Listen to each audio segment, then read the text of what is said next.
Hello friends, welcome back to Hems lobby. இன்றைக்கி நம்ம instant பாட்டில் தக்காளி சாதம், ரொம்ப சிம்பிளான ஒரு தக்காளி சாதம். இன்ஸ்டன்ட் பாட்டை சாட்டே மோடில் போட்டுக்கோங்க. நார்மல் இல்லைனா மோர் அந்த ஆப்ஷன் வச்சுக்கோங்க. ஒரு டேபிள் ஸ்பூன் எண்ணெய் சேர்த்துக்கிறேன். இதில் கடுகு, உளுந்து, கருவேப்பிலை சேர்த்து தாளிச்சுக்கோங்க.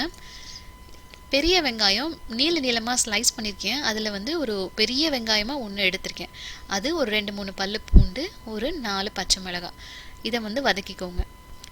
வெங்காயம் ஓரளவுக்கு வதங்கினதும் இதில் தக்காளி சேர்த்துக்கலாம்.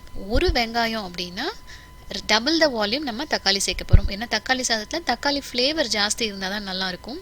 ஸோ நான் 2 பெரிய தக்காளி எடுத்து 1-2 நறுக்கியிருக்கேன். தேவையான உப்பையும் சேர்த்து வதக்கிக்கோங்க. இப்போ இந்த வெங்காயம் தக்காளியும் நல்லா வதங்கணும். அந்த தக்காளியில் உள்ள ஜூஸ் எல்லாம் நல்லா வெளியே வரணும். இப்போ இதுக்கு தேவையான மசாலா: மஞ்சள் தூள், மிளகாய் தூள், தனியாத்தூள். இந்த மசாலா வாசனை போகிறதுக்காக கொஞ்சமாக தண்ணி சேர்த்து இதை வதக்கிக்கோங்க. நமக்கு தக்காளி சாதத்துக்கான மசாலா ரெடி ஆகிடுச்சு. தண்ணி நான் இந்த 1 டம்ளர் அரிசி எடுத்து தண்ணியில் போட்டு வச்சுருக்கேன். இதை செய்ய ஆரம்பிக்கும் போதே அதுக்கு தண்ணி 2.5 டம்ளர் சேர்த்துக்கிறேன். நார்மல் சோனா மசூரி அரிசி தான் நான் எடுத்து வச்சுருக்கேன்.